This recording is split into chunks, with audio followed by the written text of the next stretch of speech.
Most men are either too soft or too hard. They collapse into their emotions, or they armor themselves so much that they can't feel a thing. But the most magnetic, grounded, and respected men, the true gentlemen, balance strength with sensitivity. And in today's video, I'm going to show you how, using the following 5 principles.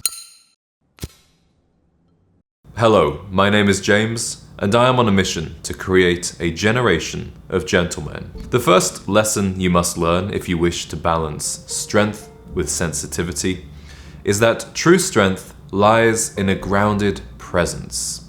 And what do I mean by that? Strength doesn't come about by dominating or destroying others. It comes from being rooted in your principles and being able to see things from other people's perspectives while remaining true to yourself. I think the greatest portrayal of this characteristic comes from Gregory Peck when he played Atticus Finch in To Kill a Mockingbird. In this role, Peck demonstrates that a man can remain incredibly strong and respectful while still being empathetic and being able to see things through the eyes of others. As he says, you never really understand a person until you consider things from his point of view, until you climb into his skin and walk around it. Many men are so close-minded that they feel like it's an admission of weakness to see things from another person's point of view. However, without empathy, how can you hope to be a leader? How can you hope to inspire others if you can never see things from their point of view? The truly integrated man remains grounded in his presence and his beliefs while still being able to walk alongside others. The second lesson that you must learn is that being sensitive isn't a weakness. In fact, it's vital for attunement and balance. Think about the following skills: the ability to read a room, the ability to feel subtle shifts in people's energy, knowing how to respond with emotional intelligence. These are all incredibly masculine assets, not liabilities, but they all require emotional strength and sensitivity. And if you can't empathize with others, then how can you hope to protect them? I love the scene in Casino Royale where, after killing quite a lot of people in front of Vesper, James Bond finds her basically crying in the shower, alone, very despondent and broken. And what does he do in that moment? He actually comes down to her level and sits down in the shower with her and puts his arm around her. When that first came out in 2006, that was a uniquely rare moment of emotional sensitivity and intelligence from James Bond. I can't imagine Sean Connery's Bond having done the same thing back in the 60s. But I'm so glad that this was written into the script, because it taught a generation of young men that it's okay to be in touch with the emotions of both yourself and others. Empathizing with them, being there for them, is not a sign of weakness. In fact, it's the total opposite. I believe it's a true sign of leadership. This next lesson is so important, yet I see it being neglected by almost an entire generation of men. Purpose must come before comfort.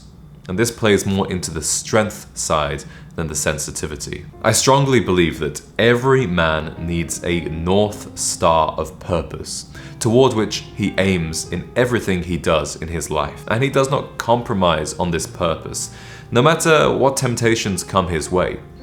Following your purpose and doing what you believe to be right may cause you a lot of short-term pain. It will see you face rejection, a heartbreak, maybe even financial difficulties. But without that purpose, if you choose to chase comfort instead, you'll end up being a shell of your potential. And as a man, we must even put purpose before the love of a woman. A great example of this comes from The Fountainhead. In this movie, Gary Cooper plays a rather egotistical architect who is adamant that his buildings will be built his way, even though he's a modern architect, and at the time, many people disliked that style of building. At one point in the movie, his love interest says, "I want to marry you, I want to be with you forever, but you've got to give up this architecture stuff. It's costing you too much, people don't like you, you're having difficulty financially, you'll never work again, just come be with me. I'll take care of things, I've got lots of money, you can get a regular, meaningless job, and I'll cook and I'll clean and we'll be happy together. And he very adamantly says no. It is so crucial that he refuses her offer in this movie, because when you think about what would have happened if he'd said yes, if he'd given up on his purpose, then the very things that she loved about him in the first place would have been eroded. There's a great quote from the novel by Ayn Rand, which isn't included in the movie, but it easily could have been, where he says, "To say I love you, one must first know how to say the I." Another lesson that works in tandem with this is knowing that polarity fuels attraction. And if you're interested in this concept of the polarity between the masculine and the feminine, I highly recommend a book I've recently been reading called The Way of the Superior Man by David Dada. It mostly focuses on dynamics within relationships, dynamics between men and women. And one of the key concepts from the book, which I completely agree with, is that these differences between the masculine and the feminine, this polarity, this is what creates long-lasting attraction. And the more androgynous we become as a society, the more we try and blur the lines between men and women. And I'm not talking about transgender things here, I'm simply talking about men playing feminine roles and women playing masculine roles. It's no wonder that we've become this kind of sexless society where there is little attraction between men and women on a deeper level. It's vital for you to maintain that strong masculine presence, yet at the same time keep an open heart. A beautiful metaphor for this is if you look at the Argentine tango. This is a dance where there is a clearly defined male role leading the female role. Yet as a dancer, you have to be in tune with your partner. Your bodies and your minds have to be somewhat in sync. This is a wonderful way to think about relationships. Maybe you're the husband, maybe you're the father, you're leading this relationship, you're steering the ship, but you must be incredibly in tune with the feminine desires of your wife and of the mother of your children. You must respect her point of view and know that she will be able to provide things that you simply can't as a man. And this brings me nicely to my final lesson, which is to lead with both heart and spine. As a man, you can use both your emotions and your headstrongness. You can be both the poet and the protector.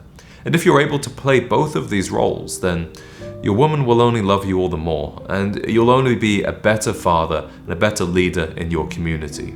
As a man, there will come many times when you must make hard choices with integrity. Choices that will be incredibly emotionally painful for you, but you come back to doing the right thing.